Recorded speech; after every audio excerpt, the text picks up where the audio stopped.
আচ্ছা বলুন তো, একজন মানুষ যদি রাজপুত্র হয়, বাবা যদি হয় বাগদাদের বাদশাহ, আর শিরা যদি হযরত আলী রাদিয়াল্লাহু তাআলা আনহুর বংশে রক্ত প্রবাহিত হয়, তাহলে সেই মানুষটা কেমন হবে? বেশিরভাগ মানুষ বলবে আরামপ্রিয় হবে, বিলাসী হবে, রাজমহলে শুয়ে বসে দিন কাটাবে, আর কি করবে। কিন্তু তিনি একদম বিপরীত। ইরাকের ফোরাত নদীর তীরে গড়ে ওঠা ছোট্ট একটি গ্রাম, নাম কসবা। এখানেই জন্ম নিয়েছিলেন সৈয়দ শাহ আলী বাগদাদি রহমতুল্লাহি তাআলা আলাই। তার বাবা ছিলেন সৈয়দ ফখরুদ্দিন রাজি রহমতুল্লাহি আলাই, বাগদাদের বাদশাহ।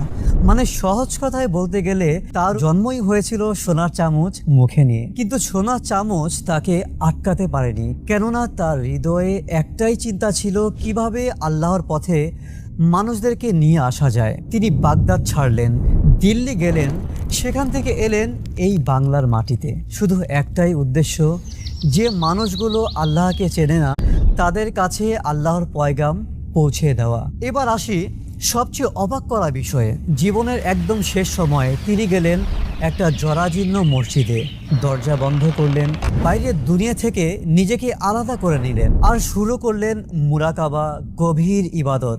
একদিন না, 2 দিন না, পুরো 40টা দিন। 1577 সাল সেই বন্ধু মসজিদের দরজা যখন খোলা হলো, মানুষ দেখলো তিনি আর নেই। আল্লাহর বান্দা তারই নিকট চলে গেলেন ইবাদত ও রিয়াজতের মাধ্যমে। যেভাবে জীবদ্দশায় বেঁচে ছিলেন ঠিক সেভাবেই বিদায় নিলেন।